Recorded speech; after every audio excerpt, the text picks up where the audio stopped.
Is a potential showdown looming over Iran's nuclear program? There's word that Tehran's new bargaining position could split Israel and the United States. David Ignatius has been reporting exclusively on this. He's an associate editor and columnist for the Washington Post, and he wrote about all of this, where the negotiations may go next, and he's just back from Israel, not coincidentally, I suspect. David, what are you hearing there? Because I'm hearing a lot of hawkish conversation. Ehud Barak was pretty tough in Aspen the last couple of days when he was talking about Iran, and what you're reporting is that Iran is taking a very hard line in their negotiating position. Andrea, I'm hearing, as you suggest, hard lines on all sides. First, to speak about Israel, I was in Israel for 4 days last week. I had a chance to talk to much of the senior Israeli leadership, and the message very much was, don't think that there is a kind of pass for the rest of 2012, that Israel continues to see an approaching, as they call it, zone of immunity for Iran, that if Israel is going to strike to protect its own security, it needs to do so before that zone begins. Many people think that Israeli military leaders are thinking about the last quarter of this year as the time when it might not be possible for Israel to strike successfully anymore. So the message very much from Jerusalem is this crisis is still heading toward a collision point.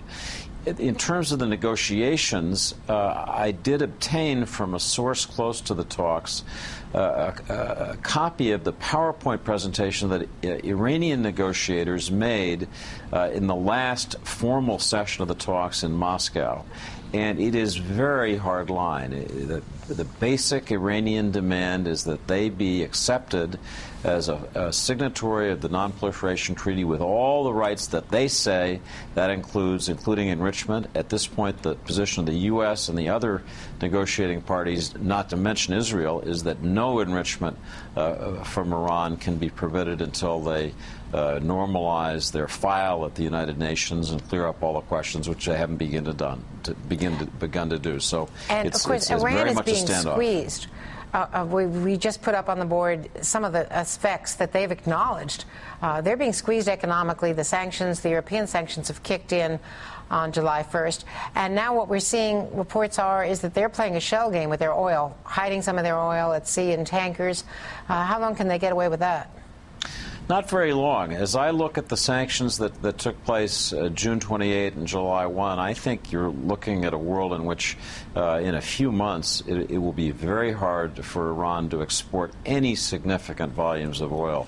They may switch the names of tankers, they may switch the registration, but the U.S. has gotten very good at tracking that kind of subterfuge, and they're prepared to do so. So I think the Iranians are looking at the possibility of very sharp reductions in income and economic activity toward the end of this year. That adds to the urgency on every level. It adds to the urgency for them to strike a deal, but also I think you're going to see some political consequences of this very sharp economic squeeze later in the year. Thanks so much, David Ignatius, for your reporting on Iran. Always Thanks, on top Andrea. of it.